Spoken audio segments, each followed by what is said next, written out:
Katy Perry and Roar on the Morning Buzz on KLIR 101. It is 8:10 now on a Tuesday morning. Time for a closer look at KLIR's community. And my guest this morning, I have Jason Harris, who is the Director of Student Services with Columbus Public Schools. Good morning. Good morning. How are you? I'm doing well. Thank you for asking. It's going to be another beautiful day out. It is. I want to talk a little bit about alternative students today because my son was actually one 10 years ago. It allowed him to be able to graduate from high school where in another instance he might not have been able to. So it's a very important part of our CPS schools. It is. And many times when we think of alternative settings, we think about students with behavioral issues, and that is not always the case. We are serving more students that have school phobia, mental health issues, chronic absenteeism, or just need a setting other than a traditional school setting.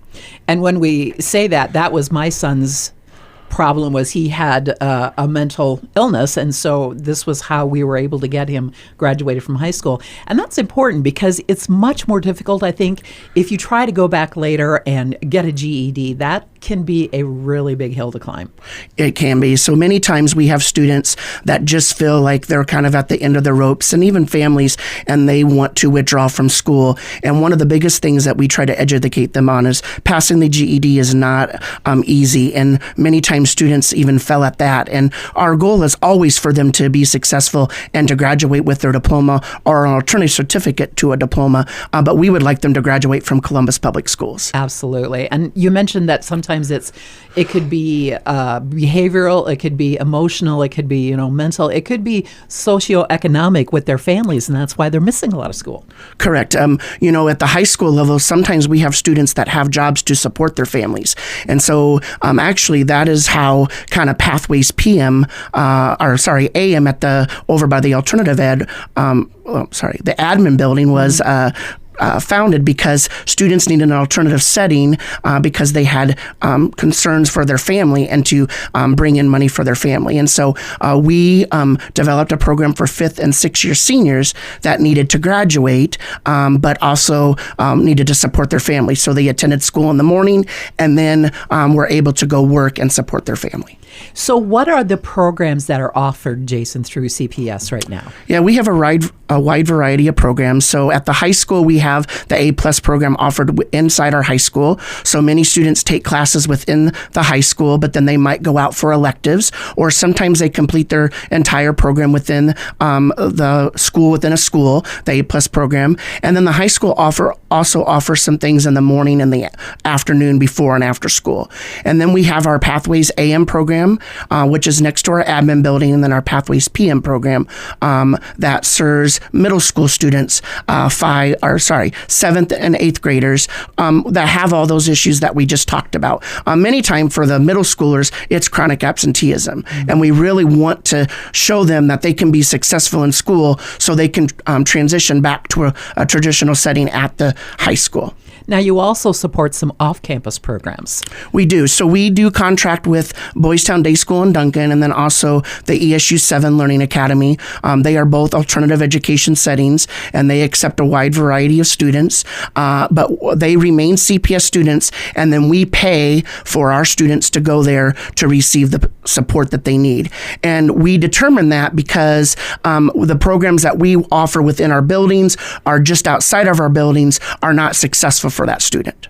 So I'm curious, when we talk about alternative education, it's not just teachers that are involved. No, many times the students are working with licensed mental health practitioners, school social workers, and then oftentimes we have outside therapists that come in and work with the student because if the student is already receiving services from an outside therapist, we allow the therapist to come in and work with the student. And that's just all geared towards having success for that student. It is. And a lot of times those services can't be done when a student is in a traditional setting and a 40-minute class period. Well, we're going to keep Jason here, and we'll talk more about alternative education and how the new bond issue is going to help expand and make it better for those students. So stay tuned to KLIR 101. The Doobie Brothers, That's Easy on the Morning Buzz on KLIR 101. It's 8:21 and we're back with Community Spotlight. My guest this morning is Jason Harris. He is Director of Student Services with Columbus Public Schools. So Jason, we are trying to educate the public on the bond issue that we're hoping will pass coming up next month. How will that impact the alternative learning? Yeah, so our goal with the bond issue is to be able to have a kind of a one-stop shop for alternative education. And right now we kind of have our program spread out, which then spreads out our resources. Mm-hmm. And we want to bring that together and all in one building. And, we would include the community, our staff members, our alternative education partners in how that building will look. But the goal would be to bring all our resources together so we can provide the best alternative education that we can provide. But also remember that our goal is to, at some point, have them go back in a traditional setting if that's appropriate for the student. And then we would continue, even with our own building, to collaborate with Boys Town and Duncan and the ESU 7 Learning Academy, because everyone offers something different that might be success or might show success for the student. And so we would continue to offer those programs. It would just be that we would be able to offer more within Columbus Public Schools. So you would be moving the services into what building?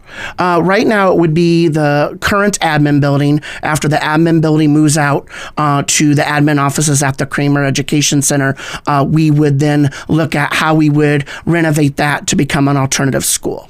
I think what's really cool about this bond issue is the fact that it impacts pretty much every facet of education through, preschool at the Kramer Building all the way up to the alternative programs to graduate. Yes, it does. I mean, we are building Kramer now. That's going to serve birth to 5.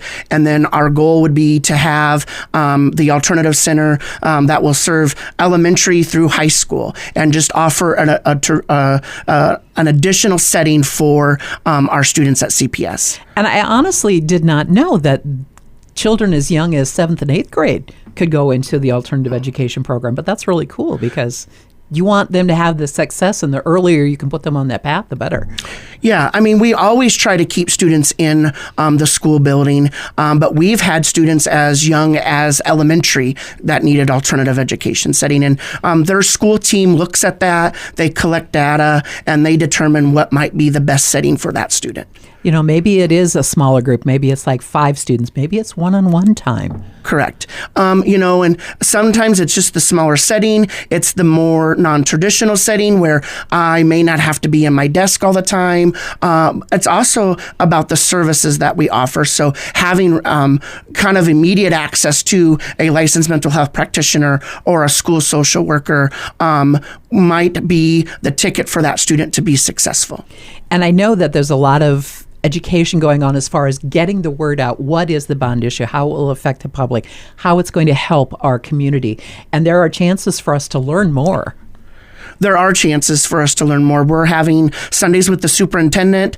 You could find those invites on our Facebook page or on our school website and come hear about it and hear what we're trying to do for CPS families and students. And I know if you contact, I believe, is it Nicole that we should contact if we want someone to come and speak to like a group or something? Correct. Contact Nicole Anderson at our administration building.